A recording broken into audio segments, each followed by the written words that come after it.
Welcome to the Earthborne Games podcast. I am your dutiful host, Anders Carlson. Dutiful and beautiful host, Anders Carlson. Reporting here from Minneapolis, Minnesota. Did I say this is called the Earthborne Games podcast? I think so. In case you guys forgot. Ooh, you hear that crack of lightning? Yeah, I saw that lightning out the window too. It is a stormy day for me and Evan. Like I said, I'm here in Minneapolis. Evan's over there in St. Paul, Minnesota. How are you doing, Comprising Evan? the twin cities between the two of us. We're representing. How's your walnut tree holding up? I wasn't going to bring it up, but it's looking great. It's beautiful, majestic. It's got golden leaves. It's not mine, it's the neighbor's. Okay. The neighbor's house, the one that the house burnt down? No, it's the other one. I feel like the regular listeners know a lot about your surroundings, and they may be able to. Yeah, they're gonna triangulate me pretty soon. Speaking of geoguessing, nobody was able to geoguess where Andrew Navarro is currently residing. Which that's right. Drum roll, please. He's down there in Costa Rica. Los Angeles, right. Costa Rica. You said, right? Well, not technically. We are about I don't know, like 7 minutes down the road from Los Angeles, which is a tiny little town. Just like I said, just down the road from here. We're in the Peñas Blancas area, which is near to La Fortuna, which is where we visited last spring on vacation. But we're not on vacation. We're just living here right now, which has been pretty awesome.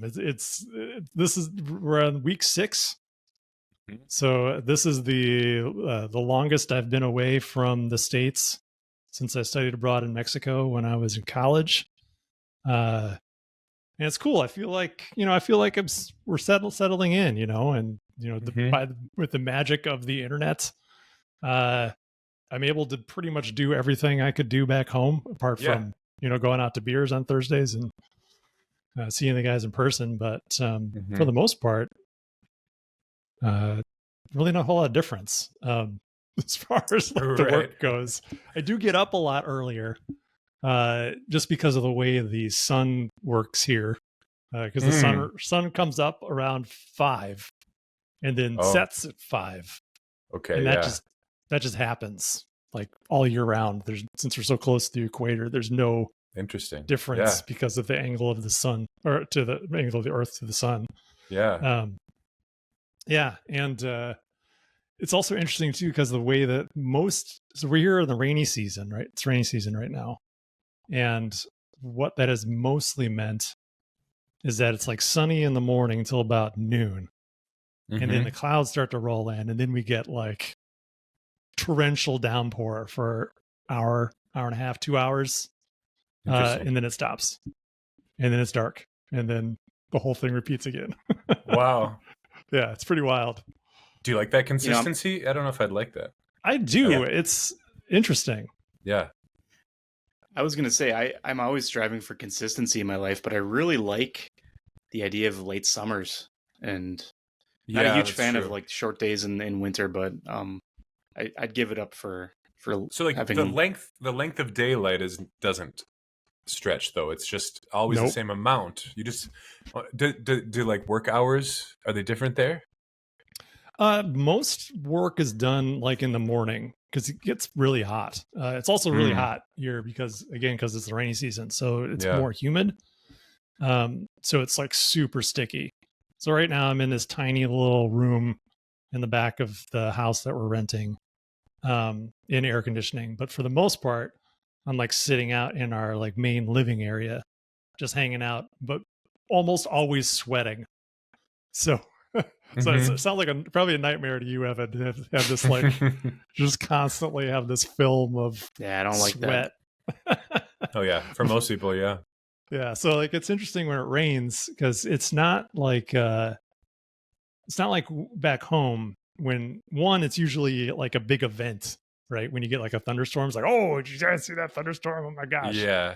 But it's just every storm is that. And it's more rain in a period that I've ever seen in my life, but it happens every single day, and it's super energizing.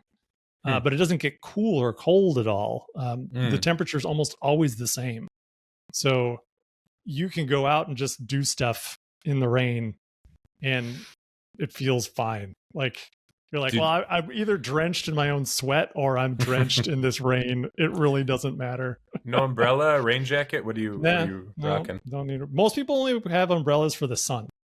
Oh yeah. But when it's raining, people are just walking around, going about their business. Just getting drenched. Yeah, because it'll dry really soon, and it's nice. It's like a relief. Like right. The other way up the street, there's the Super El Abuelo, which is just this tiny little grocery that we go to when we just need something real quick. Otherwise, we go into Los Angeles. But my wife and I walked up there the other day, and there's no like sidewalks here, so you're just pretty much like walking on the street. And oh my god, it was so hot, the asphalt and the sun, and I was just, by the time we were on our way back, and I was like carrying a backpack full of stuff, so my back's all sweaty, and it was so hot, and we were like, man, I hope it rains. It looked like it was going to, and then it did, and we just got drenched, but it was so refreshing. It was just nice. So yeah, it's interesting in a lot of ways. The weather not being the least of them. Are there other like expats or whatever they say around? We're not in we're in El Campo, which is like the country. So we're pretty much in the middle of nowhere. Are you an oddity to the people around, or? No, the people here are awesome. We've been really just welcomed by everyone we've met down here, and Rachel became friends with a family last year who helped us get set up down here, and they've been super welcoming to us, inviting us to stuff. Like we got to go to when we got here that week, it was the week of Costa Rican Independence Day. So we went to like the Independence Day celebrations with them, and went to their kids' school and saw their little like school show about Costa Rican independence. I learned some things, which was pretty cool. Whenever you hear about Independence Day, I think, at least in the States, we always think of independence from some European country, but Costa Rica got their independence from Guatemala. Oh, interesting. Which I was like, oh, that's kind of cool. I was going to ask independence from whom. And I guess all the Central American countries got their independence pretty much the same time, like Nicaragua and Honduras, Panama maybe too. I don't know, but they all kind of got it at the same time and then formed their own countries. So it's like, think of it like the United States getting their independence and like not being a country, just being a bunch of small countries, which I suppose they kind of were at the beginning of the Republic. Yeah. So that was really cool. Yeah, the people down here have been awesome. The people we're renting the house from are really, really great. Just such sweet people. And it's really nice just being out like I said, in the country. Yeah. So there are expats in Costa Rica, but to my knowledge, they're mostly like in beach communities and stuff. And we're nowhere near the beach. We're near a big volcano and more in the jungle. Yeah. So my closest neighbors are a bunch of freaking leafcutter ants that are trying to murder our trees. Oh man. Yeah, it's like I've been trying to dissuade them by spraying them with water. They are undeterred. Wow. Let's just say. That's your duty? You're just renting. I feel like it has to be my duty, or else those trees are going to get murdered. Wow. There's a lot of ants. I'm not squashing them or anything. I'm just kind of spraying them with water and irritating them, and they just come back. Oh, the simple life. That sounds really nice. Yeah, it is really nice. Yeah, and that's one of the things I really like about being down here is how there are not really other anything vying for my time apart from work, and I don't really have to drive anywhere or do anything. and there's nothing to buy. Like Amazon is really, you can order from Amazon down here, but it's really, really expensive. Because you're effectively like paying by the pound for the shipment and on top of whatever you buy, and it's like $100 a pound or something like that. Wow. Yeah, it's crazy. Yeah. So, I'm not spending time like shopping online. I'm not like, driving into town to get a coffee or, there's nothing out here. So it's been really, really nice, and I've been very productive, and I've really very much been enjoying that quite a bit, and just being in peace and quiet. It's awesome. Wow. That sounds amazing. I'm happy for you guys. I recommend it. Yeah. I didn't realize it could be done. It's one of those things you don't really, you're like, you can't just do that when you're over 20, 25, When you have kids and everything and jobs, you can't do that. Yeah, I'm not going to say it's the wisest financial decision to come down here and do this. Yeah, right. But right. I think if you can.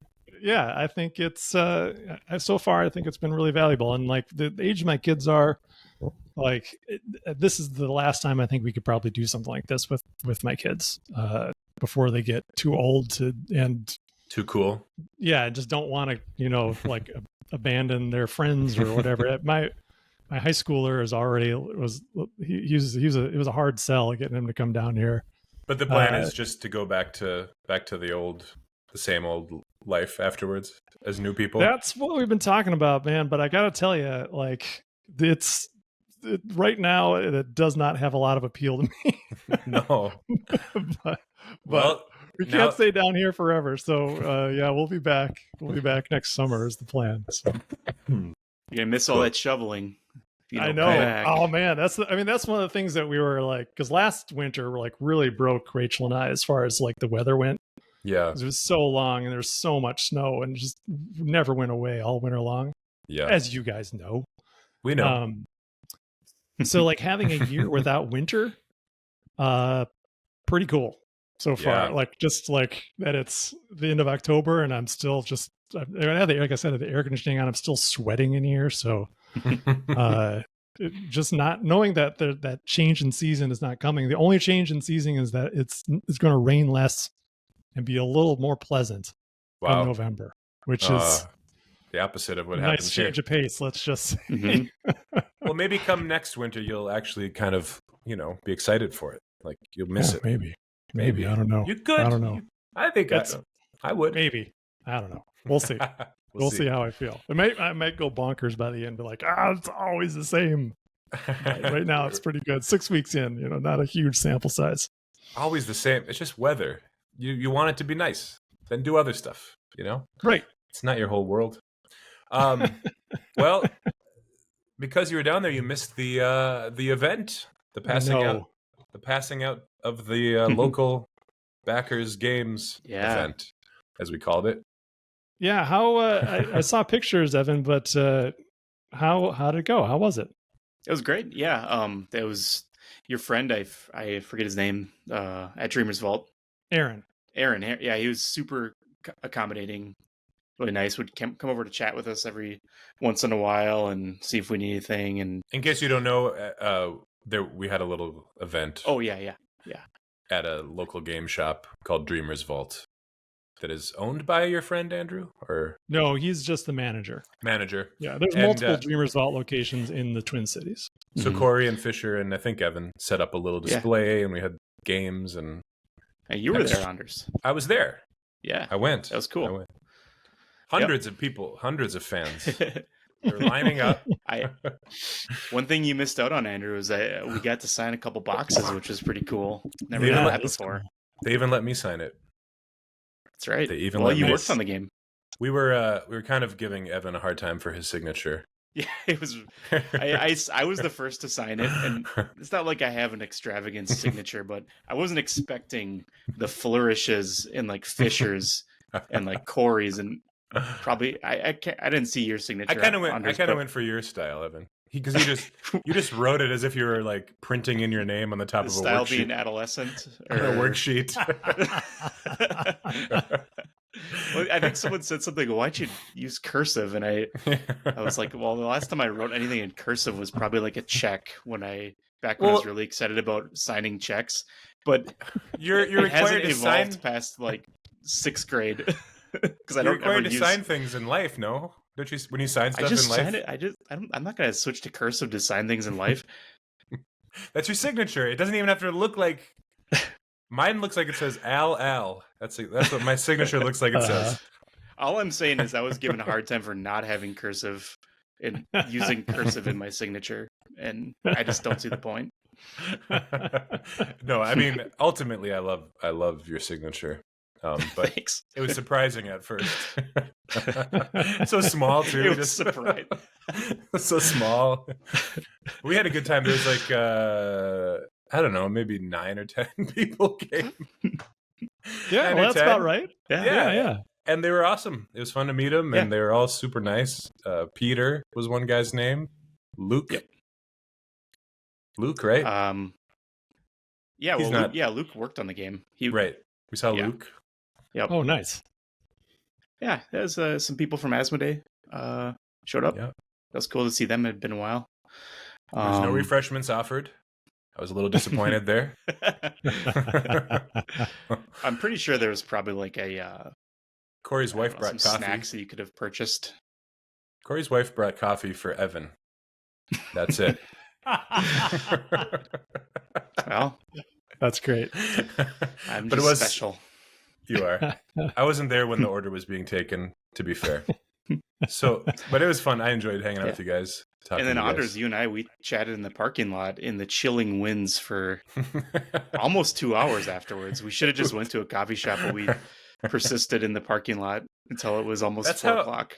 I feel like that's how men like spend quality time together. It has to be like on the tail end of something else, and you have to be uncomfortably standing as if you're about to leave. We had our hands in our pockets and we were kicking the tires of my car, of my Toyota Corolla. It's too vulnerable to like go sit down and just look at each other at a table. Too much of a commitment. I need to be able to leave whenever. That's great. Well, that sounds fun. Yeah, I'm sorry I missed it. But it obviously we've been planning coming down here for a while. So if the game had arrived maybe closer when it was supposed to, then I would not have missed this. Right. But as it worked out, it did. But yeah, I'll just I'll just have to make up for it at PAX Unplugged, and make the most of that. Say hi to people there. I'll sign stuff. Bring me your box. I'll sign it. I'll never sign anything ever again. Just kidding. Well, you'll just have to show up at the 1 million units sold party. Dang, yeah, all right, let's do that. Do games sell that much, or is it just like 2 or 3 games? Oh, really? They can. It's hard. I mean, it's hard to do, but there are definitely games that have reached that milestone for sure. Like Mousetrap. I don't know about Mousetrap. I mean, Monopoly definitely would have. I bet Mousetrap has hit 1 billion by now. Doubt it. I wanted Mousetrap so bad as a kid. It had so many cool plastic parts. You wanted but then when you put it together, it would never work very well. At least mine didn't. I would just put it together and then do the Rube Goldberg machine, and then that's it. Yeah. I never actually played the game. Yeah, me either. I don't know, like what how does that work? You land on a thing and then you set off the trap, or you're kind of like putting no one has ever together. Played the game. Nobody's ever done it. Actually, I don't even remember getting it fully assembled. I remember as a kid trying to assemble it and then putting it away. That was my experience, exactly. But just the fact that there was a time where board games like that could be sold reasonably and have that much plastic in it is amazing. It's true. It was a lot. Mm-hmm. Games of our youth. Well, yes, it was fun. Thanks for everybody who came. All of 5 or 6 of you. It's great to see you. I knew it was going to be just a few people, and it was great to meet the ones that I did. Honestly, I don't know if any of them said they even watched the podcast. So who's this guy? They're like, I think maybe I've seen you somewhere. But let's talk like what's new with the game. I mean, the game's pretty much in most people's hands. I haven't gotten it yet. Yeah, Evan hasn't either. There's been a few people in Minnesota who haven't gotten it. And everyone in Minnesota should have gotten it by now. So, we're looking into what the delay is. But North American fulfillment continues apace. Just unfortunately, the pace is kind of slow. And what I've learned is that is that the name of something? Pace? A pace. It means that it's just going. It's ongoing at the current pace. Okay, that's what I thought you meant. But then you said something. Okay, go on. No. Sorry. So yeah, I thought you were talking about the picante sauce for a moment. The salsa. Yeah. Well, no, it's picante sauce. It's true. Sorry. Yeah. Well, so what I've learned, and this was news to me, very disappointing to hear that the repack of the games continues to plague this. It's this decision that I made to do a repack and with the reprinted punch has continued to have like this ripple effect across our ability to get the game out, and then has had additional impacts beyond just that. Or I guess maybe it's still impacting that, just in different ways. And what I've learned is that apparently at Ludifact, they just forgot to label the boxes, the cases, as to which ones were repacked and which ones weren't. So the idea is that the repacked ones would be the ones that would not go to backers, so like ones that we could sell at retail, or so we wouldn't have to worry about like having this extra pack that you'd have to get at a store or have it mailed to you or whatever if you wanted it. That it'd all just be into the box. But then all the backers would get ones that weren't opened up and resealed with new punch board in it, and we just have the pack on the outside. But Ludifact didn't put the label on the cases to differentiate between the two. Oh, man. So at the fulfillment center, they don't know which one is which. So they need to determine that before they put together an order. And I guess the good news is that the resealing must be pretty decent, because I was like, well, you should be able to tell which ones are repacked because they have two sets of stickers on them. Oh, yeah. Because they had to open up the sticker and then reseal it with another sticker. And I think that would be pretty obvious to look at and be like, yep, that's one's got extra piece of punch in it. But apparently it's not that simple. So what they've been doing is they've been weighing every game. Wow. To make and looking at the difference, because obviously there's a tiny difference in weight between the ones that are repacked and the ones that aren't. It's smart, but it's slow as hell, apparently. And they're not very happy about it. They're not mad at us because they know it's not our fault, but it's it's hard for them to direct their ire at anyone else. All they can do is be like, man, I wish they had done this at the factory. And all we can say is, yeah, they're supposed to. Yeah. That does suck. I'm sorry. Yeah. So yeah, it's taking longer. So they're looking at ways of trying to improve their efficiency. They also have a bunch of people who are out sick right now. And anecdotally, I've just heard that there's a lot of people sick because everyone's getting colds and stuff because it's getting cold.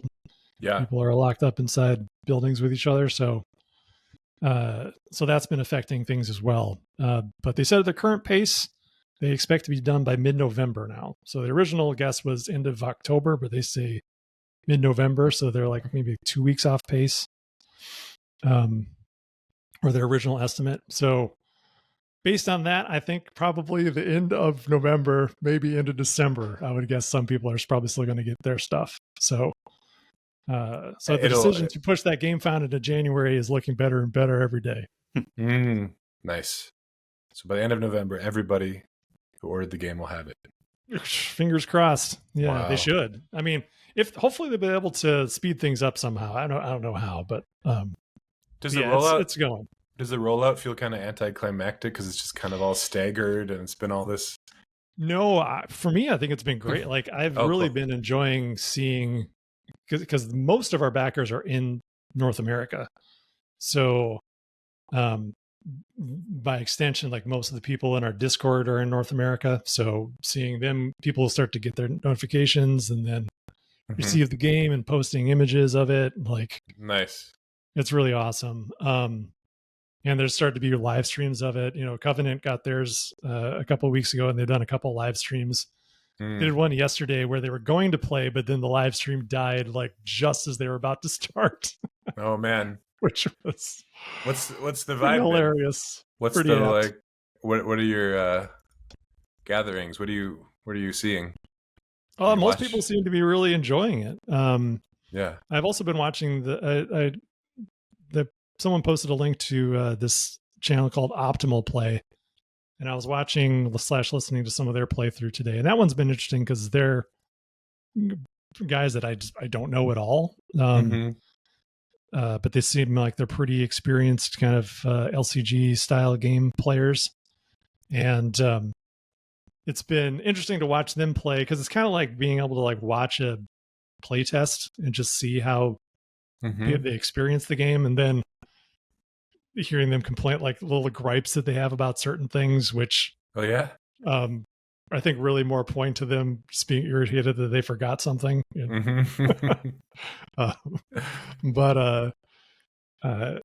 But I think overall the vibe has been really good and positive, and people have really been enjoying it so far. And some of the people who have actually finished campaigns at this point which blows my mind that someone just barrels through it in a few days. They must like it. So yeah, they're enjoying it. So yeah, I think that so far so good. Yep. It's been pretty awesome watching people come in. So yeah, definitely not anticlimactic at all, in my opinion. Cool. Well, of course they like it because it's really great. But I feel like if I were my tendency, it's like when you're showing somebody a video you like or something and you can tell their head's not really in it. Yeah. No, pay attention right here. Really focus on this or you're not going to like it.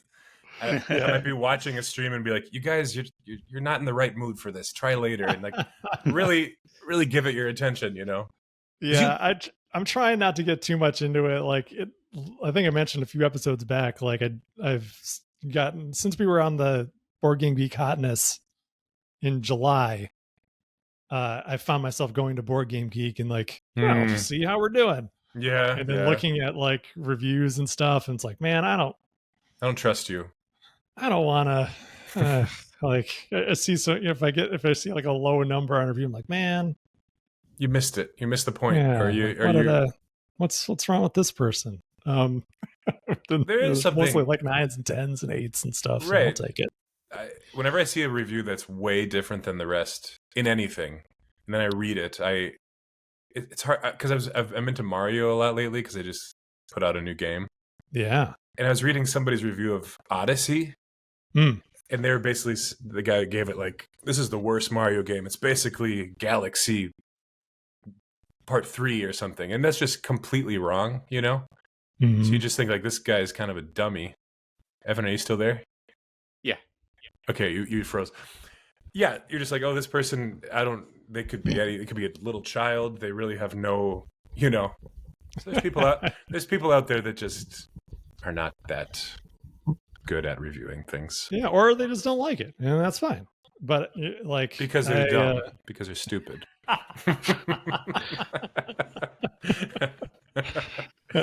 Well, but yeah, it's like I just I think the things that bug me obviously are like kind of the usability stuff, and some of the like the errata and things that we've had to do.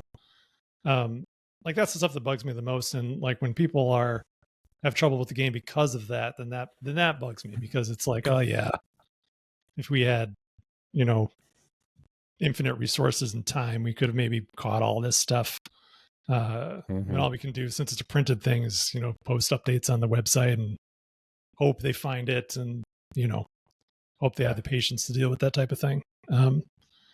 But yeah, I think, overall it's been really great. I think watching it get into people's hands and watching them play, like especially, seeing the Team Covenant guys finally starting to get their hands on it and start to get into it.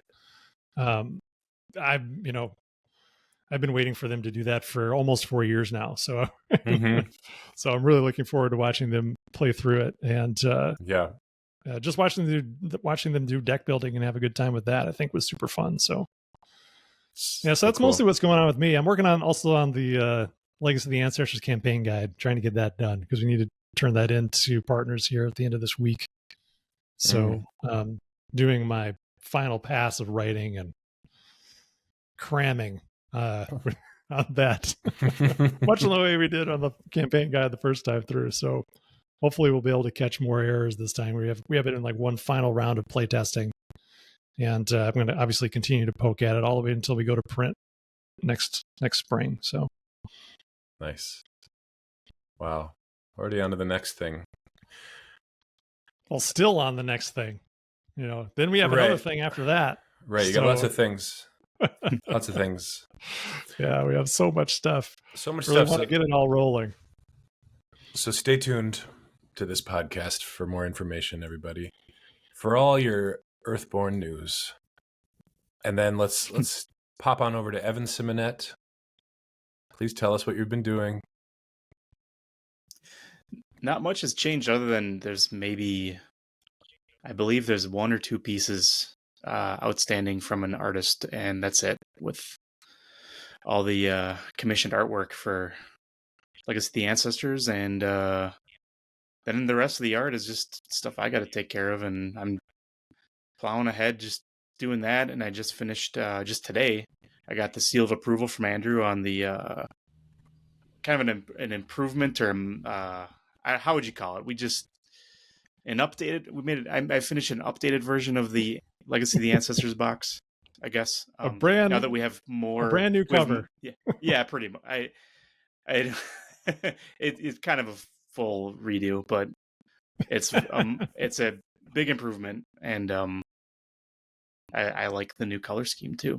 It's cool. So I'm just gonna be working on the rest of the box lid, as well as continuing to do art, and there's going to be some graphic design stuff that I haven't tackled yet, but it's nothing big or imposing. It's just things. So yeah, not an exciting update, I guess, but I'm staying on track. Okay, Evan, there's a weird delay with you, so hopefully it all comes. Hopefully it all comes in. Let's just not go on, Andrew. It's interesting, because it was delayed for a second, but then his video and audio merged at one point and were in sync. So I'm hopeful it's okay. That's strange. Yeah, I keep doing speed tests and it seems fine. So I'm not sure what the issue is. Yeah, well, you're responding fine now, so I think whatever it is got corrected. So some kind of weird hiccup. Right, and we're gonna leave this in so people know if there's something weird. It's weird for us, and whatever. You'll get the gist. That's but right. I think it's come together now. I think we're back. Yeah. Okay. Yeah, but I want to say that new cover I think is great, and I think obviously I apologize profusely to like, I think we got to do it again. I'm sorry. It's got to look, it's got to look good. So I totally understand. But I think the cool, like we said when we kind of went over it, I do think the cool thing is this really sets the stage for the other two campaign expansions, and I think it'll look like a really cool family of box covers. So it's going to look really slick when it's all said and done. Nice. It's going to be cool to have the whole thing. Yeah. Oh yeah. Heck yeah. All right. Thanks, Evan. Let's do some listener questions. Okay. Let's do it. Let's kick it off with old Darren, the dependable. Darren. Oh, wait. Before we get into Darren, I don't think we mentioned why Fischer isn't here. Oh, wow. Oh my How God. dare we, guys? We should do that. Yeah, go ahead. Fischer, his wife had their baby. Yes. Early this morning, right? That's right. After midnight, he said. Yeah. It's very exciting. Yep. I remember when we were at that event this last weekend, that was like the day after his wife's due date. So he was at the event, even though his wife could go into labor at any moment. And I told him all about, don't be afraid. And he was sharing his fears about labor. And I think they may have come true without divulging too much information, but the baby came out safe apparently, right? Mm-hmm. Yep. Wyatt? Yeah, everyone's doing well, it sounds like. Yeah. That's excited for him too. Yeah, so Fischer will be back probably next time, I would imagine. Be fun. But he'll be back from the past for the next edition of the Playcast next week. So oh right. He has a little bit of a reprieve. Yeah. That's pre-baby Fischer, and you can try to spot the differences. That's right. It has changed him.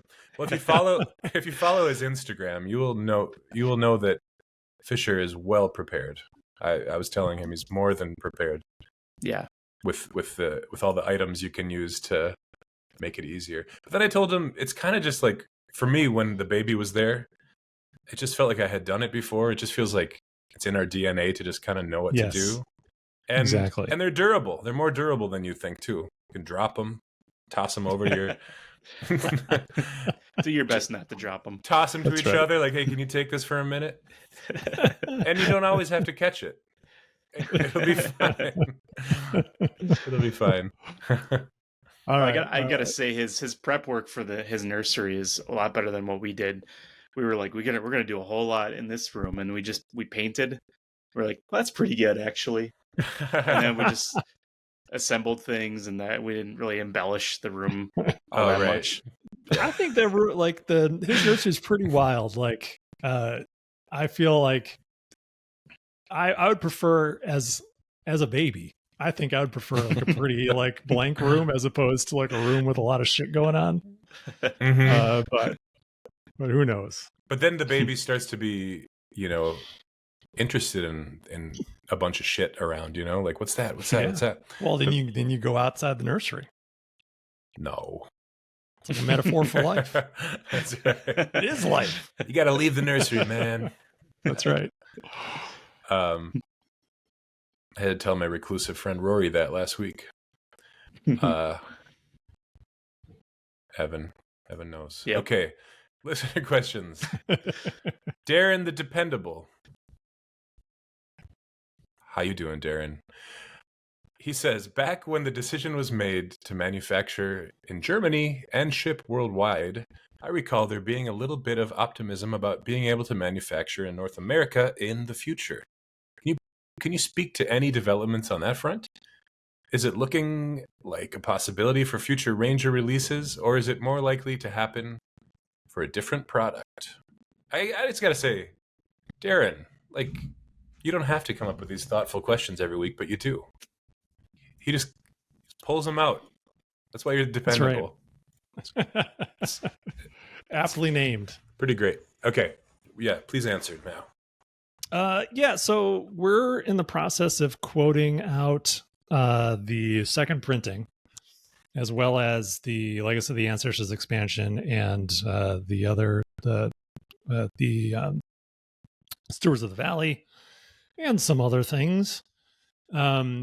So we're keeping our options open right now. So we're quoting at Ludifact. We're also quoting here in the States. We're also quoting in China just to see what the prices are like. It's definitely an option. But I think we just need to make the numbers work. And most importantly, we need to make sure that they can manufacture the cards pretty much as is wherever we go. So that's the one thing that's really kind of keeping Ludo, in my mind, in the race at this point, is that going with them would mean theoretically greater consistency in the card stock and the printing. Though even staying with the same factory, that is hard to maintain from printing to printing, product to product, because there's always variance. But it would ideally be less so there. So that's what we're looking at right now. So we have samples out with these various factories, so they can see what we've done. We definitely want to improve upon the box interior and some of the other like extra componentry stuff. But most important thing for me is the card stock and the printing, and making that consistent. So in addition to the cost, but we're not super worried about the cost for the second printing, just because we've already paid all the fixed costs. So even though the price of the quotes is definitely more expensive than the last time, we don't have to pay for the writing and the art and all that stuff again, or the labor, all of the work we put into it. It's all that's all a wash. So really we're just paying for the manufacturing.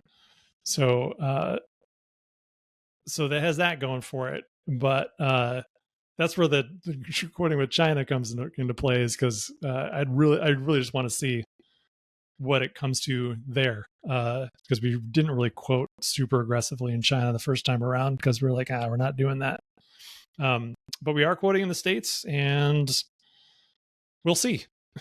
We'll get into it, and it'll either be this or it'll be something else. We have ideas for other things that I think would definitely make a lot of sense to do in the States. Pretty much the more complicated the production, the more difficult it is to do here. So I think, we have ideas for some more just smaller card things that are additions to the game, and doing those here, I think, is probably far more feasible than the large productions. But we'll see. Keeping options open for now. Well, I'll keep you all posted when we make a decision. Definitely before the game found, we'll know what we're printing. Thank you, Darren, for the question. Next question comes from Ro. I was really excited when I heard of your one-day missions. They sound like a lot of fun and perfect to introduce the game to newcomers. Will we get more? Please. Can we make them available in a more printable form, like a PDF? Or was this a choice by design? Keep up the good work. Thank you, Ro. Thanks, Ro. Yeah, I think so. I think these one-day missions are awesome. I saw some conversation in the Discord talking about like the best ways to get people into the game, and I think there's some multiple opinions on that. Where obviously we wrote the prologue as a way to bring new players in, but some people are like, that was terrible for me. Like, I just want to get my friends into it. So like these one-day missions are perfect. So in the end, having multiple ways of introducing people to the game, I think is good. And then you can choose the one that works best for the people I'd love to do more of these, and I think we will. As far as a printable form, I don't know. What do you think, Evan? Do you want to take time to put together a PDF? That's really the question. It's just time. Well, it's fun. Like when Team Covenant was doing their stream, and they were getting so excited about they're seeing possible synergies and stuff, and while they're building their decks, it got me very excited. And if there's the enthusiasm was invigorating, so if there's a lot of enthusiasm, like maybe it doesn't matter how much work it'll take, it'll just be something that I'd want to do, just for fun, and yeah, but it's just time. So it's like we want to make things that people want, and make it available in a format that people want. But just know that everything we do takes time. Even if it's like, we'll just throw this in a PDF, but then you have to format everything, and it's time. So I think we'll definitely consider it. I think you'd be able to just copy and paste the stuff from the website and then print it out. It wouldn't look as nice, I guess, as a campaign guide page, but you could print it technically. Yeah. Just want to say that I have no idea what Evan said just now because it was weird on my end. Oh, I'm sorry. Is there a delay still? No, you came back. Now you're fine. Oh, weird. That's so frustrating. Everything you said was all garbled up for me. I guess I didn't even. I just don't want you to think I'm like snubbing you or something.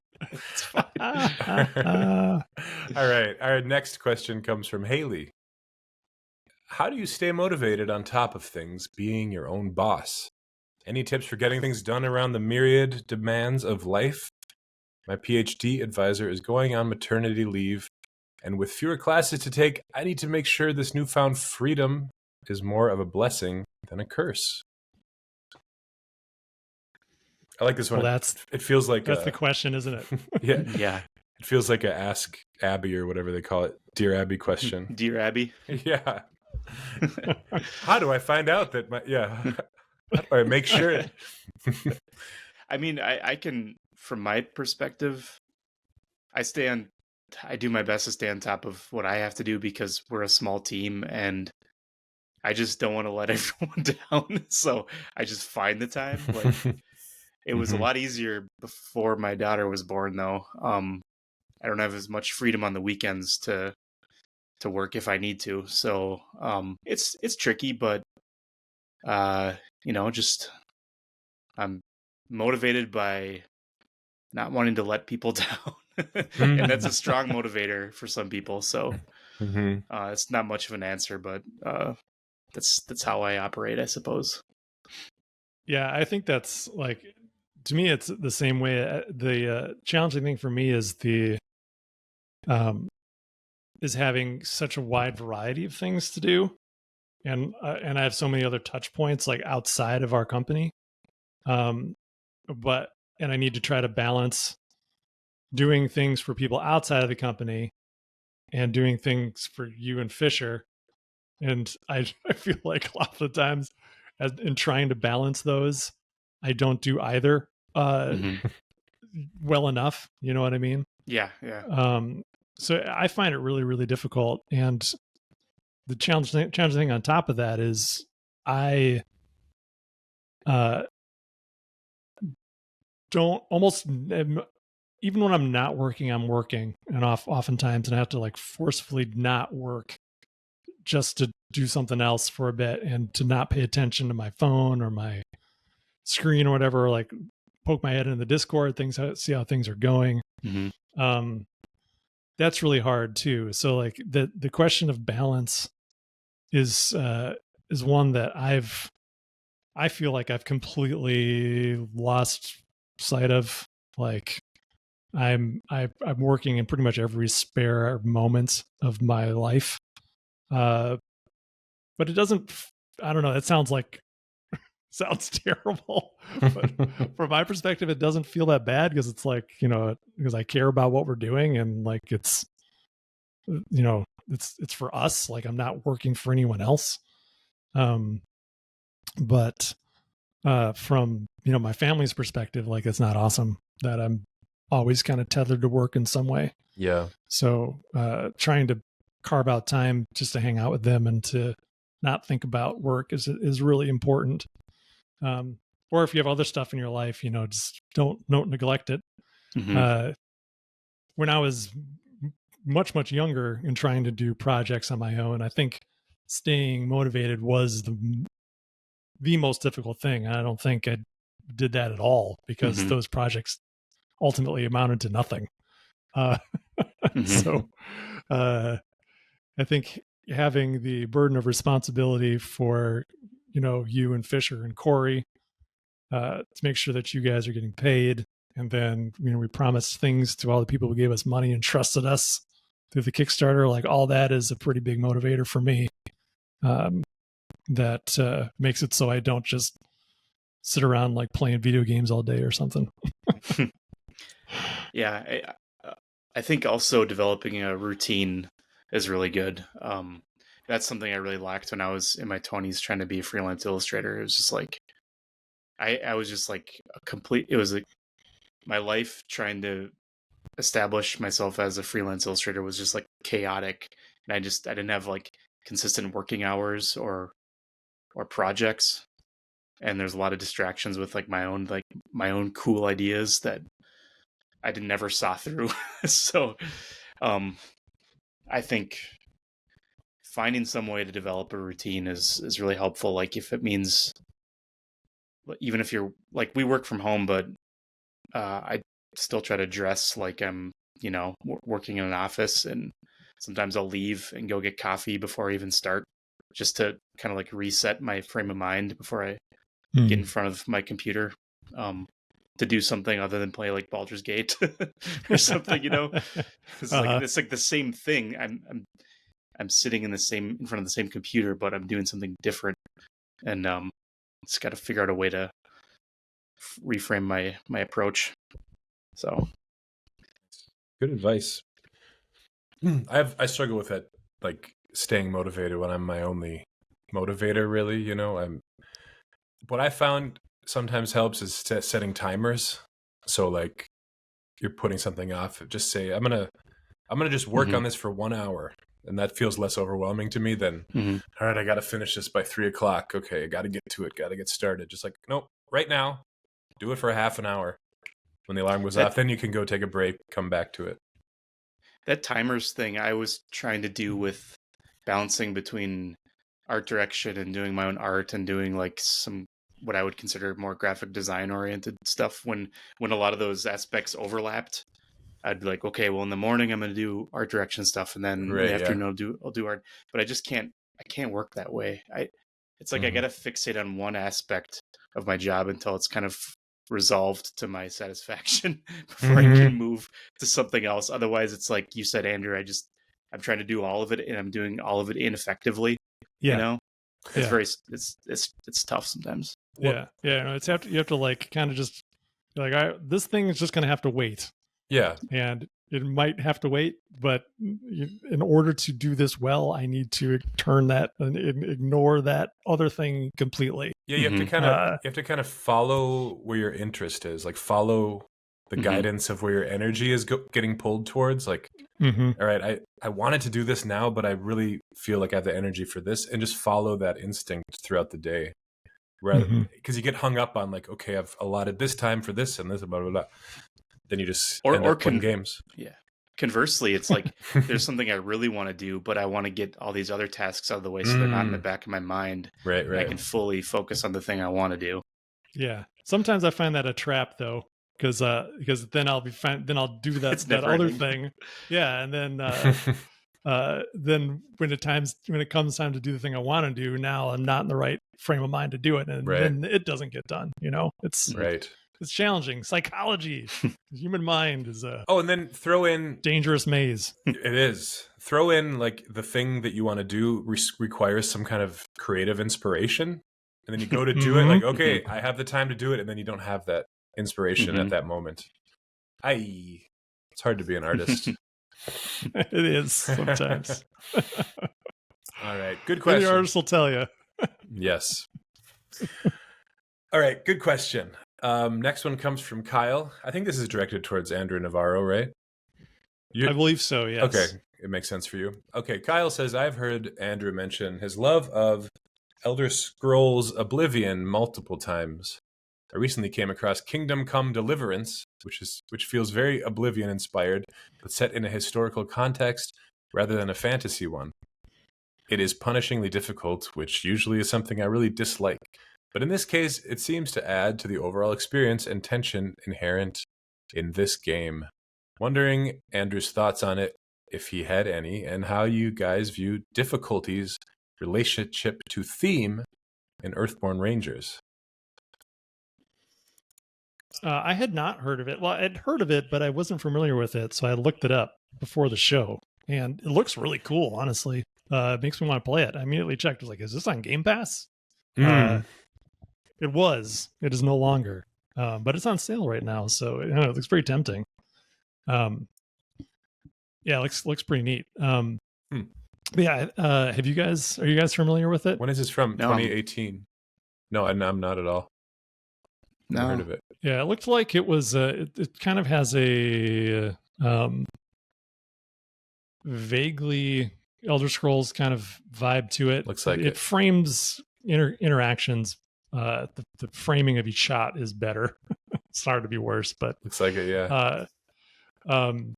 It seemed like it had a more interesting and engaging combat mechanism, more tactical. Like you had to like position your sword and strike at certain angles and stuff, and that seemed kind of cool. So yeah, I definitely am interested in checking it out. Looks awesome. Graphically, it looks right up my alley. But yeah, I thought the second part of the question I thought was pretty interesting. The thoughts about the difficulties relationship to theme in Rangers. And I think that's, Fischer's not here. I'm sure he'd give a very detailed and technical explanation for this. For me, I feel like when we do play testing, like I'm almost always pushing for more and more difficulty, which is interesting to be in that position where I felt like I was on the other side of it when I was at FFG, where, and I think being on the other side of it, where I felt like things were too difficult and shouldn't be so difficult, and having that perspective has been really helpful in not pushing the difficulty too far in Earthborne Rangers by default, and trying to keep that difficulty as a opt-in thing, which is how the original vision was, where I think I've described it before, back to Oblivion or Fallout or name your RPG, Bethesda RPG. Like one of the things I enjoyed the most about late game content or just playing those games in general was imposing limitations on myself as the player, or imposing rules on myself for like, I'm going to do things a certain way. Now we lost Andrew. Oh no! You said one of the things, you listeners may have heard it, but you said one thing you liked about was imposing. Am I back? You're back. You're back. Yeah. Okay. Yeah. So what I was saying is one thing I really like about those games is the ability to impose restrictions on yourself and make that part of your experience, where you're like, well, I'm going to try to go out into the world, and like the people who do like pacifist run throughs in Oblivion or in Skyrim, the game's not really meant for that, but you can totally just like run past everything and try to engage the game in that way. And it's not really but the game allows for that, so you could say there's a very legitimate way to play that game, even though the game doesn't necessarily coax you in that direction. It just presents you with the possibility, and that's what I wanted Rangers to be like, where it presents you with these possibilities. And if you want to have a relatively easy kind of story-based experience, the tools are there for you to do that. But the tools are also present for you to bring in as much difficulty as you want. Like you can stack up a bunch of missions and have a bunch of challenge effects that are triggering, like every single time you do a test, there's some challenge effect firing because you have all these missions in play.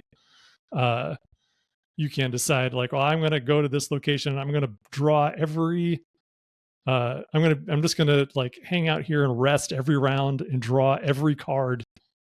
And then I'm going to try to clear everything and get out of here.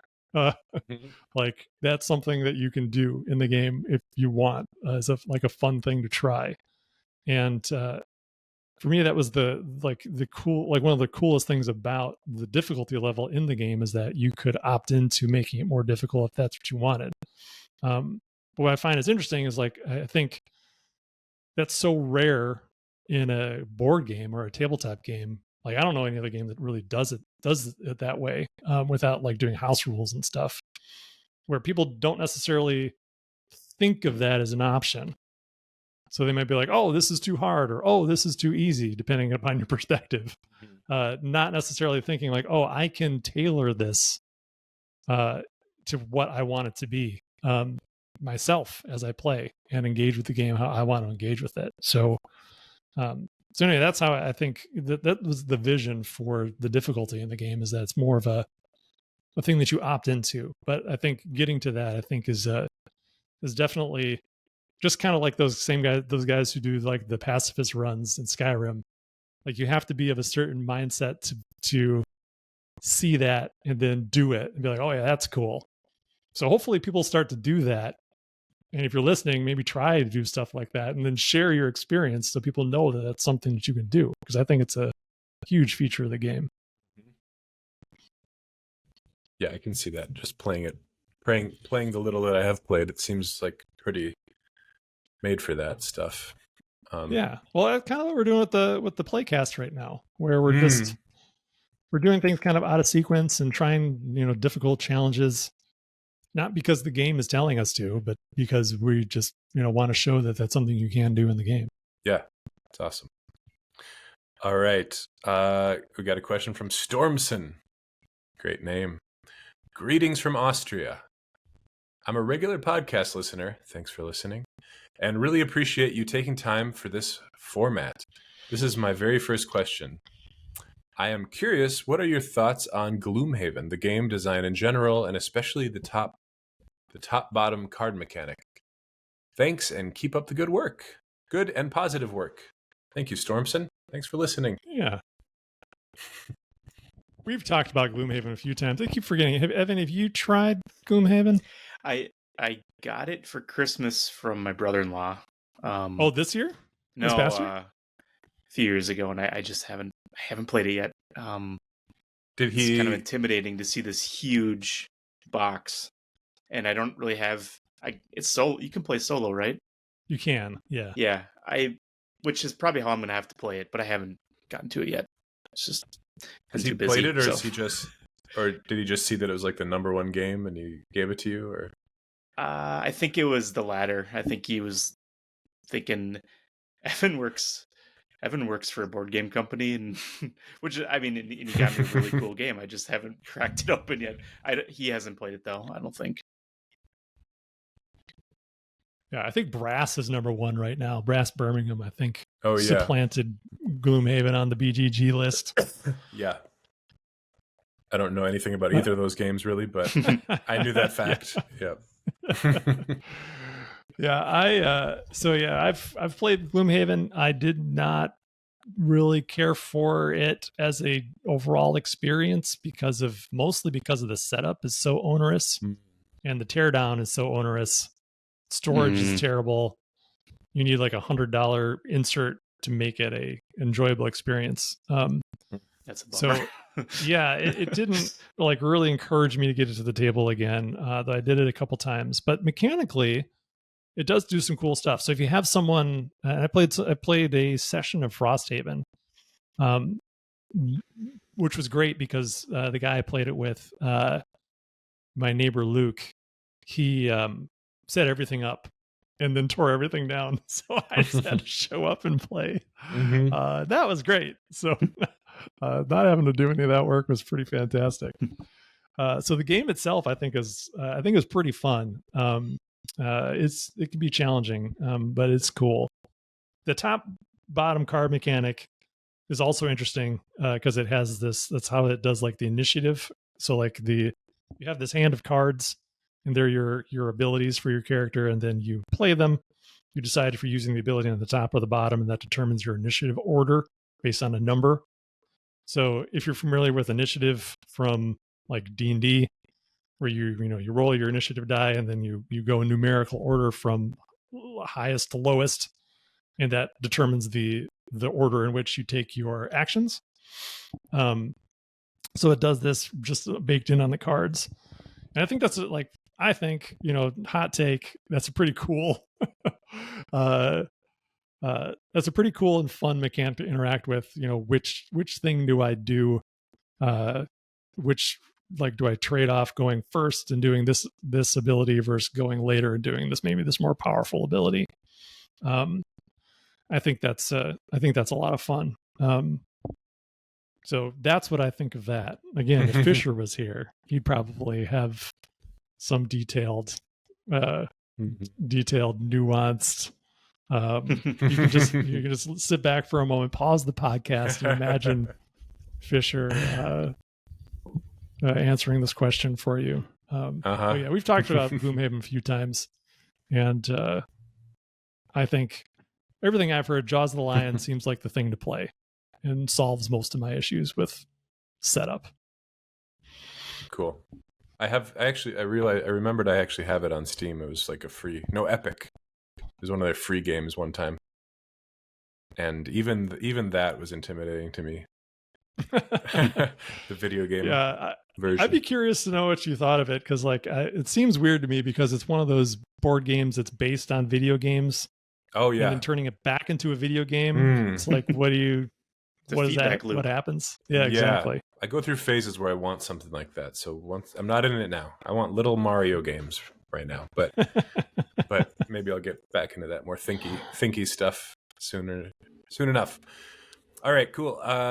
Next question's from Topsy.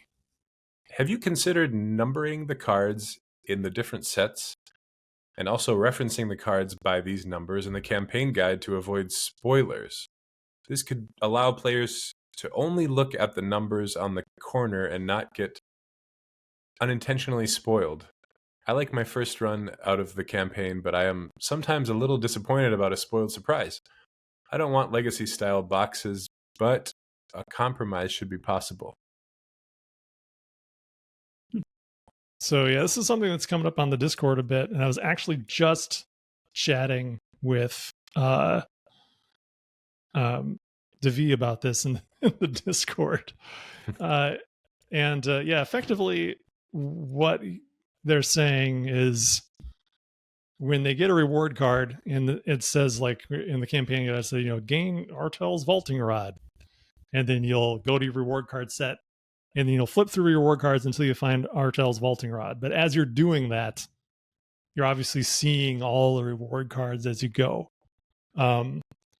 So I guess I never even considered that being something that people didn't or would feel like was a spoiler. Like I was always more worried about the if-then statements in the campaign guide that say, like, if you did this thing, then go to this entry. And we went that direction because we didn't want to just have a bunch of numbers. Like if kind of like Legacy of Dragonhold, we're like, if you wrote 190AB12 on your campaign guide, then go to this entry. Is like, that's you're going to make a mistake.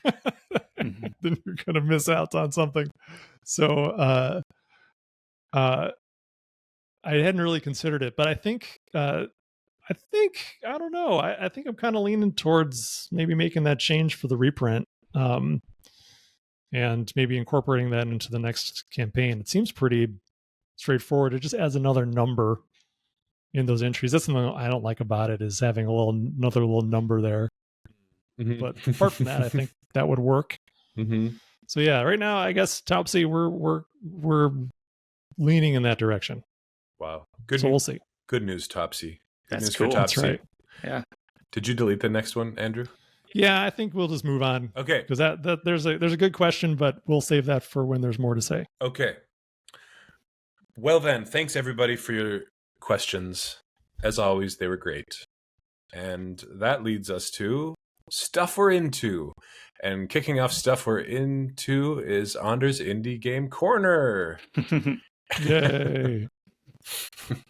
So the first indie game that I've been playing is called Chess. It's called Computer. Never heard of that one. It's called Computer Chess. I recently got back into playing chess on my phone. It's one of my games that I play that is like, it's like a Rocket League or an Overwatch where I just get absorbed and obsessed, and it's kind of, or Marvel Snap was my last one that I did this with, where it's just kind of an all the time thing. It's the competitive, it's the, it's playing against other people, little bite-sized things. So I've been playing, I've been playing the London Opening and the French Defense, pretty simple. And I'm doing 5+3 blitz games. And it's actually been pretty fun. I haven't found that my cortisol is like pumping through my veins at the end of the match or game. Do you call it a match if it's just one? It's like a tennis match? Match. Yeah, match. Yeah, chess match. Chess match, yeah. So it's been pretty great. Chess is just so fun to me. I love chess. And tomorrow night I'm actually going to the chess castle to play some over the board chess with my with my coworker. Yeah, which I haven't played over the board in a long time. Or I've actually never. That's just regular chess. It's just regular chess, and I haven't.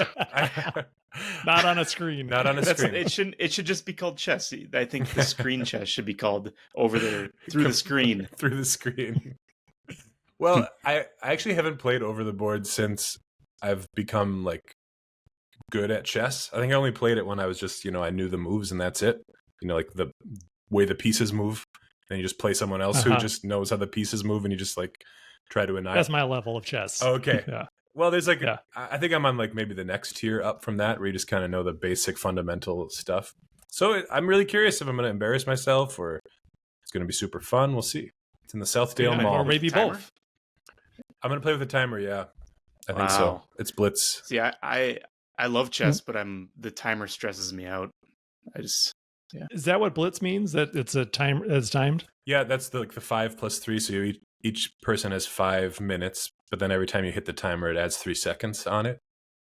So when you get down to the end, you can maybe make a bunch of quick moves and get back some time. Which I'm not that good at. I don't know. It's fun stuff, Andrew. You should try it. Yeah. Well, so when you're playing online, are you playing like? Is it you just going back and forth playing live, or is it more like asymmetric where you make a move and you go back like a few hours later and see if your opponent has made their move? Well, when you're doing the Blitz chess, it's right, it's live. Right, of course. But then I do play correspondence chess with friends. I think Evan, you and I even did that a little bit. So you just wait for the other person. I know the correspondence comes from a time when people would actually write down their move. Yeah, you're right. Yeah. Send a letter. Send it in the mail. Yeah. So that's kind of cool. But anyway, I like chess. Chess is fun. I've been doing another old-timey thing, which is the New York Times crossword puzzle every day on my nice. on my phone. That's crossword puzzles are amazing. I love them. They're so clever. It feels like everyone is getting more and more clever these days, where there's weird changes to the structure, and I don't know. And then I even like read a little a daily column about the crossword that's kind of fun to read. They're just like discussing the hard clues, and I don't know. It just feels like some fun, like highbrow New York Times crap. That's great. But then I thought you were gonna. Oh, sorry. Go ahead. No, go ahead. Go ahead. You.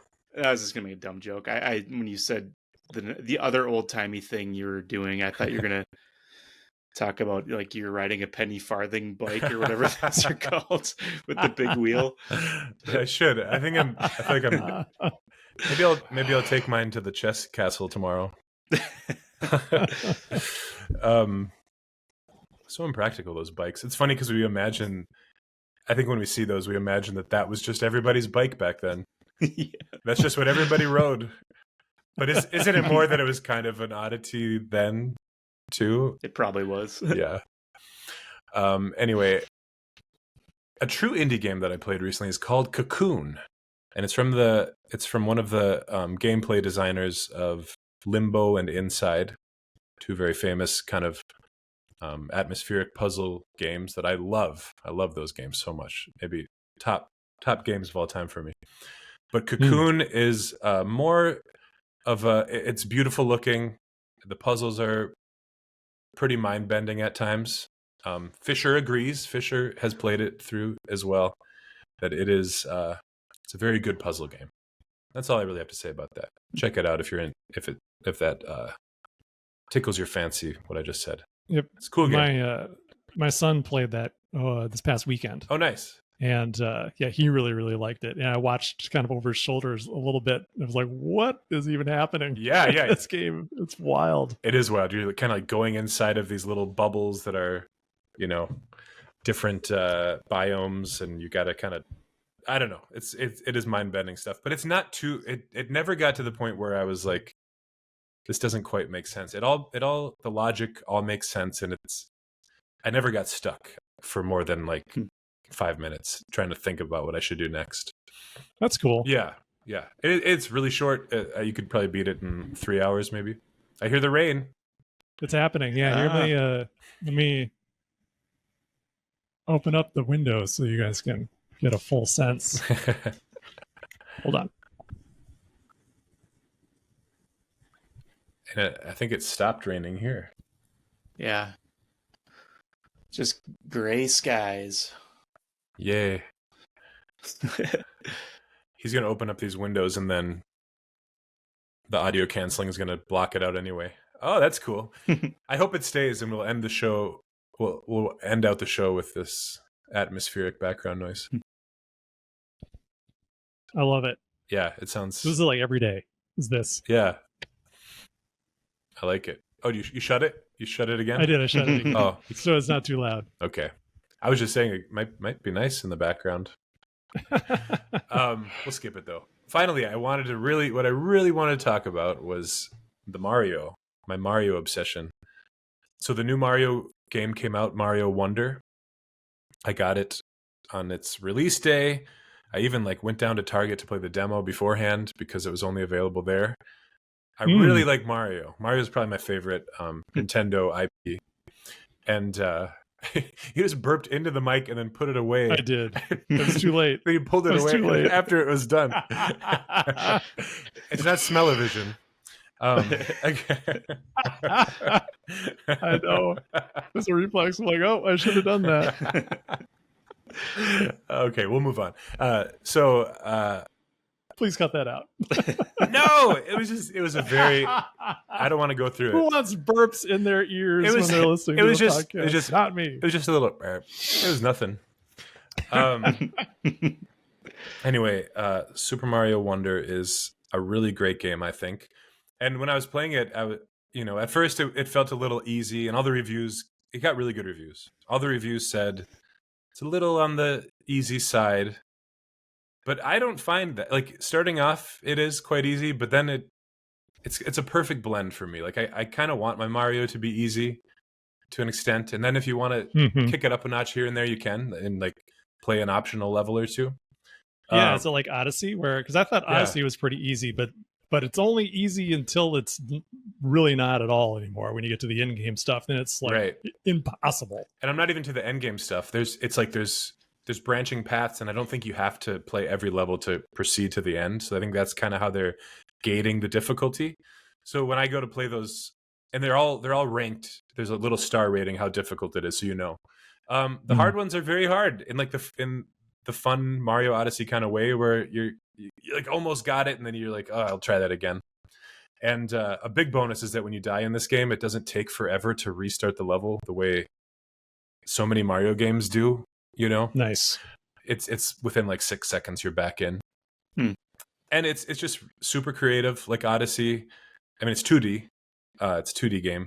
Super creative, just weird stuff happening, and every level has this wonder flower hidden in it, and when you hit the wonder flower, it changes everything, and it'll transform Mario into this tall silhouette, and just all kinds of weird stuff. And I'm always wondering what the wonder flower is going to be in every level. That's cool. And but while I was playing the levels, what stood out to me was after playing Mario Maker, the levels feel kind of like I can see the designer with their little bag of tricks, their little bag of assets, and they're like, okay, let's plop a couple enemies here, let's put a little platform here, and it started to feel kind of like I could see. It just felt not like an organic world. It felt like it was built out of these blocks. But then I was like, well, I know what you're talking about. But then I was thinking, but is that the precedent of Mario games? Is that the way they all are? So I played a little bit of every 2D Mario game just to see, and it's exactly the way they've always been, So that's not a criticism of it now. So I'm like, oh, it relieved me. I'm like, oh, it's just the way Mario is, and I've always liked it. So, oh well. And they also felt very short. The levels felt kind of short. So I was also checking against the other games to see if that's also just the way they are. So, but while I was doing that, I noticed that the animations in this game are amazing. I don't know, the art, animation, the backgrounds, it's just beautiful. And it might be the best looking, it might be the best looking game on Switch. Wow. Even compared to Odyssey, the animations I think might even be better than Odyssey. And my final opinion is that a lot of the reviewers said, oh, this is the best game since, Mario World, best 2D Mario since Super Mario World on the SNES. After going through the old ones and playing a couple levels from each one, this is probably I think it's probably the best 2D Mario game. If you take nostalgia or its impact, period. Yeah, if you take away nostalgia or cultural impact or how it changed the game, if you put them all, if you just you have like a fondness for those old ones, so it's hard to really make that statement, and you can't really remove something from its context, really. Well, but if I were to hand you like, do you want to play this for an hour or Mario 3? This will be so much more fun to play. It just will. Really? I think so. Wow. I think so. But Mario 3 is Mario so fun. 3 is so good. Yeah. It is so good. It is so good. And it's of its time too, and it still holds up. But this is that times 100, I think. Wow. But then, of course, that's cool because of its limitations too. So, it's hard to say. I'm just saying that it doesn't need that caveat of it's the best one since the last good one. I think it holds its own amongst all of the good ones because all right. Because the last New Super Mario Brothers are really not that hard to top because they weren't that good at all. So to say, you can tell I've really thought about this on my own. I'm like really passionate about this Mario talk.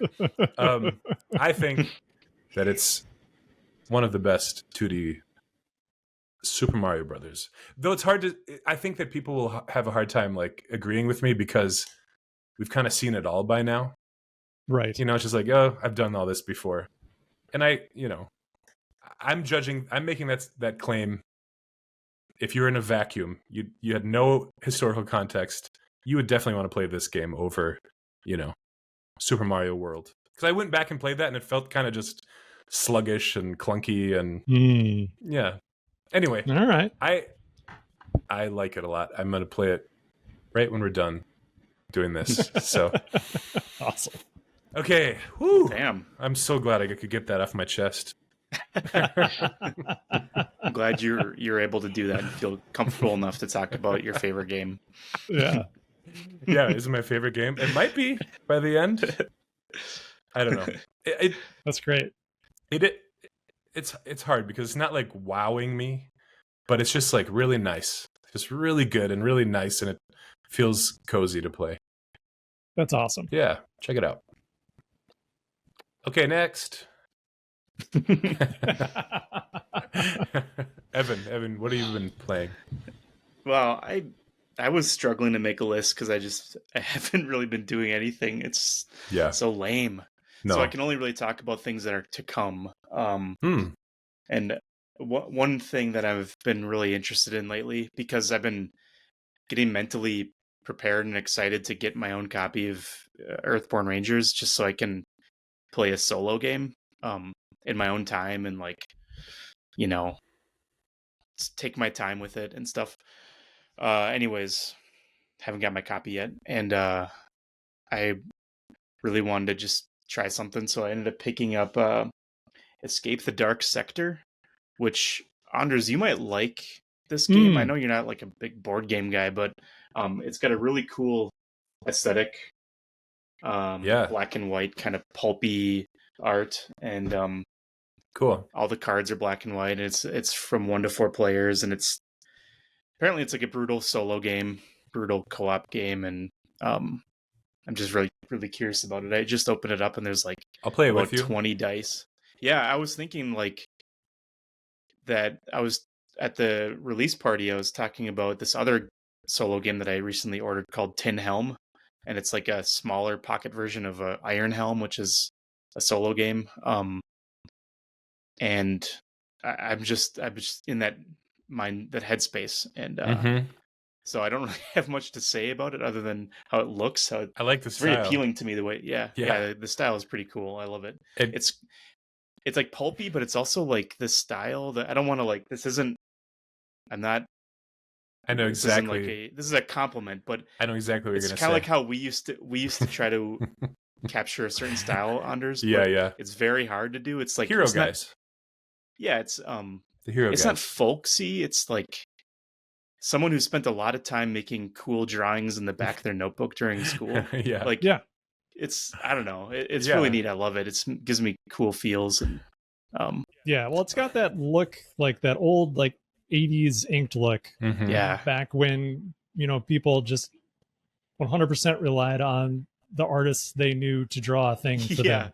Yeah. You know what I Evan, or you guys might know what I mean. I can imagine the guy or person drawing this like they don't do like confident big strokes. They sit there and they do little tiny.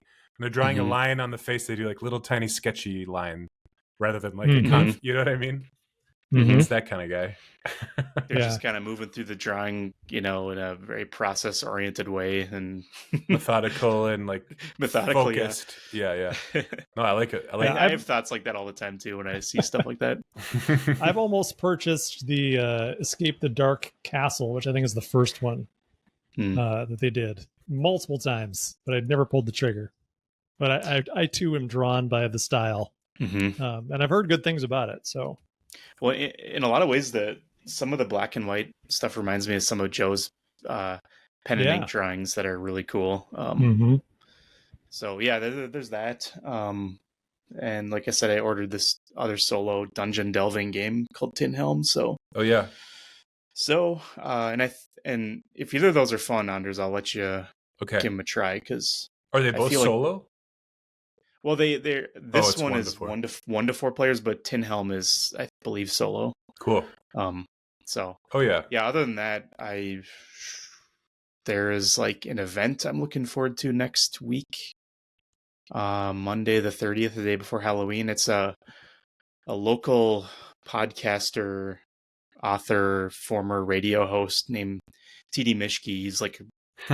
He's like really well known. Well, I don't know if he's really well known, but he's got a cult following. I just laughed because I know. Isn't that like something that you and Megan like were bonded over? Our first date was to an event, this like CD release party at a bar that doesn't exist anymore on Snelling, and I was too shy to like go talk to him, and Megan forced me to. She like kind of took the initiative, and I got a picture with him, so it was pretty cool. And so we got a babysitter on Monday, and we're going to go with our neighbors next door because I discovered that my neighbor just through conversation over the fence, like that he was really in love with this guy too. He's just like, I used to listen to this guy, I listened to him for 20 years, like when he's on the radio and stuff. So we're all going to go, and I don't know if I talked about what the nature of the party is but it's like a release party for his book called Winter's Song, which is kind of like a love letter to living in the winter months as a Midwesterner in the U.S. And it's just a bunch of short stories and musings and stuff about what it's like spiritually and emotionally and nice culturally. And nice. He just has a lot of really great observations, and looking forward to seeing him again and maybe getting his signature on the book. So yeah. Sounds great. Cool. Good stuff. Yeah. What was his was it on WCCO? No. He was on WCCO for about 5 years. And then before that, he was on KSTP before it was like sports talk. And it was just like a talk radio station, and he was like the only talk radio host that was not like a political person. Just kind of like the structure of his show didn't rely on current events or anything. People would just call in and he would talk to him, and he frequently broke like FCC radio code or whatever by making cold calls to people without telling him that they were on the radio. And you'd oftentimes have these really intriguing, awesome conversations with complete strangers on live for like hundreds of people to hear. Well, at one time he's like, let's try to call someone in Iowa, and he called. He had his producer get a phone book because this is back in the day, and he just started cold calling people in Iowa. And the hilarious part was he kept getting people who were Minnesotans that were just living in Iowa. So until he finally got someone from Iowa, and then he had a particular question about an article he read and having to do with Iowa, and he was asking someone's thoughts on it. They're like, "What the hell are you calling me at 10 o'clock at night for?" or whatever. So was it draw? Just a lot of stuff like that. And like the draw is that he's kind of like a down to earth kind of like simple guy. Yeah. Right. Yeah. Yeah. And he's always looking for a genuine conversation. He's not trying to hit bullet points. He's trying to get to someone on a spiritual level or like a human level. Talk to them about their greatest fears or greatest loves. And People always have their armor up until they realize that they're safe, and then they really open up to him. It's awesome. It's so cool. That's awesome. You can listen to a lot of his old broadcasts on archive.org if you search the Mishki broadcast. Nice. So I could spend hours talking about him. So, yeah, but I won't. I remember in college you telling me that you would like listen to him in the night, like late at night. Yeah, I remember was like trying to listen to him once, or maybe that was Art Bell you were talking about. Well, he was on a slot before. Yeah. He was from 10 to midnight, because I used to listen to Coast to Coast AM a lot. And I just heard him naturally while waiting for Coast to Coast to start. Yeah, and I was like, who is this guy? Turns out he's just a local guy, and he was very eccentric sounding and interesting and funny. That's cool. Had you heard of him, Andrew? This guy? No, but I've heard of Art Bell before. I listened to his show a number of times. Yeah. That's pretty great. now really good on a drive. Now George Noory is hosting it, I believe, and George Knapp and some other people. So 2 Georges. Because I think Art Bell, he died not long ago, Oh, right? did he? I think he did. I don't know. Yeah. Rest in peace. Okay, Andrew. Yes. Let's round out this episode with what you are into. Yeah, so I'm keeping this one short. It's pretty much the same stuff from last couple times, but I wanted to talk a little bit about the Netflix series, the adaptation of the long-running anime One Piece. Mm-hmm. Have you guys watched that show on Netflix? No, but are you familiar with the anime? I'm aware of the anime. I know that I can picture the style. It's very distinct anime style. Pirate stuff? No, is it pirates? Yeah. Pirate stuff. Yeah. Yep. So I knew of One Piece just because, going into, hobby stores and stuff, it's hard to, in comic book shops, it's hard to avoid seeing it because it's been around for such a long time. Mm-hmm. But I didn't really know anything about it. But one of the guys I play Kingdom Death Monster with, he was really into One Piece, and he's like watched every single episode of the anime, and there's like 1,000 episodes, some crazy number. Sure, yeah. Which is, I mean, I don't know, like that's a big investment. I'm not gonna go. I don't think I'm gonna dive into that. But so I've, I'm not a huge anime guy, and I know that some people are like, oh, don't even say that because anime is so diverse. But I think like this style of like this kind of like serialized action adventure anime, not really something I've ever been into. So wasn't necessarily drawn to the anime, but I heard from multiple people that the show was really good, the live action version. So I just checked it out, and they were right. I think it was great. Like, I thought it was really fantastic. And after watching, I don't know, I don't watch a lot of like streaming shows, but like I have like Disney Plus, so I've watched the Marvel shows and continually disappointed. I watched Ahsoka, and I did not like Ahsoka at all. I thought it was really boring and just bland. So this to me was just this like breath of fresh air. And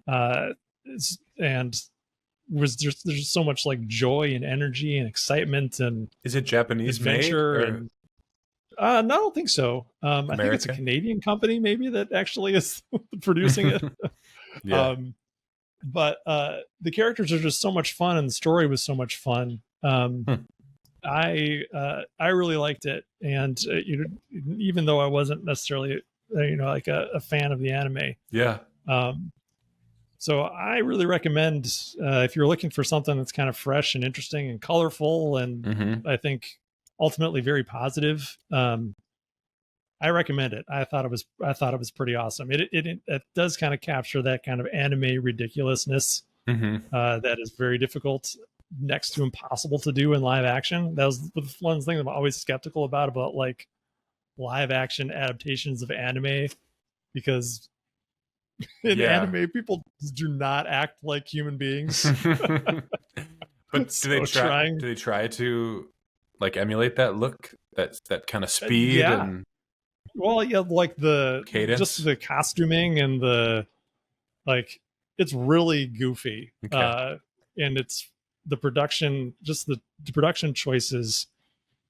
If you go back and look at like the illustrations from the comic, very, very faithful. But because they're so faithful, it's really kind of weird to see in live action.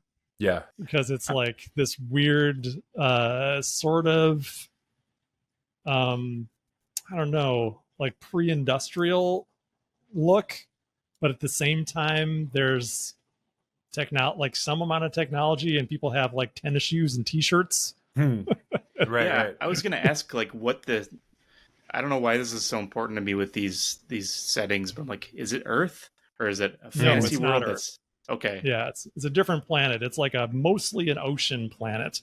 Okay. With lots of islands and stuff. So cool. Yeah, so everything kind of revolves around ships, and everyone's on islands and boats all the time. But yeah, I really recommend it. I thought it was great, and I liked it so much that I'm watching it again with my family, and they're really enjoying it. So, oh, nice. Why is it called One Piece? What is One Piece? One Piece is the name of the treasure, the One Piece. There's a treasure that this famous pirate supposedly left somewhere for anyone to find, and that's kind of how the show opens. As this guy declaring that my treasure is out there, go find it. And it inspires like this generation of pirate adventure seekers to go and look for his treasure. Neat. But whether or not it actually exists is, I think, one of the core questions of the show. You just have to wait for 1,000 episodes to exactly. So yeah, the first season was great. Netflix generally not very good when it comes to following up their good first seasons with a good second season, so I'm not overly optimistic that they'll continue to be as good. But the creator, the one thing that has me somewhat hopeful is the creator of the anime and the manga has like creative control over this. Oh, cool. So they need his approval to do anything. So, and cool. He seems pretty incorruptible. So I'm hopeful that they'll stick to his vision and it'll continue to be good. Wow. I can't believe that I'm actually a little bit intrigued here. Yeah, I might check it out. Not typically my type of thing because I don't watch anything, but maybe this will be the one thing I watch this year. Well, other than the Super Mario Brothers movie, I wanted to add that I watched Super Mario Brothers movie yesterday with my daughter. Oh, the Bob Hoskins one? No. And John Leguizamo? Yeah. Dennis Hopper? No, the animated one. It was okay. I watched it too. Yeah, it was fine. It was a movie. It was a treat. I like the little like fan servicey moments. That was kind of fun. Mm-hmm. And it looked great. What were you going to say, Evan? Sorry. Oh, I was just going to say that I'm always wary of Netflix programs, like new ones, because so often I've heard of a show and like, oh, that sounds like I'd enjoy it. And then I just learn it's been canceled. So that I don't want to invest anything in it because I'm like, well, it's just over. Like that's true. They don't really keep it going. If they never do another season, it's got a pretty good arc to it that I think is, maybe they don't find the One Piece in the end, obviously, but what? No, I'm sorry. But it does, I think, have a really good narrative arc and feels very satisfying by the end. Has there ever been a live action Dragon Ball? Yeah, I haven't seen it, but I think it's one of the worst adaptions in history. Like everyone would agree with that, including Dragon Ball Z or Dragon Ball. It was so bad that I think it was called Dragon Ball, but I don't know if it was supposed to be Dragon Ball Z and they left it off because they're like, the Western audience won't understand why there's a Z or whatever. But they'll just call it Dragon Balls, like my youngest son does. Dragon Balls. I heard that the original creator of the manga was like so deeply disappointed in it that it inspired him to create a whole new comic run, which became a whole new like anime or something. Oh, so I guess something beautiful was created from the ashes of that. The train wreck. Yeah. All right. I just picked up Dragon Ball. I really want to get into Dragon Ball for some reason.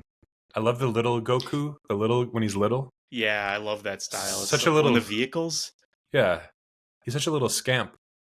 Always like but it's pretty risque. Have you ever like? It's pretty bad. Yeah, the cartoon, the original cartoon had some weird significant stuff. edits, I think, when it was aired in the West. Well, if you pick up a lot of things that they omitted. If you ever see the manga somewhere, just read the first chapter. There's a lot of weird stuff in there. Anyway, thanks for listening, everybody. And it's been nice talking to you guys. And keep sending us your questions, and hope maybe you'll get your game soon if you haven't. So, that about does it. Goodbye. Bye. See ya.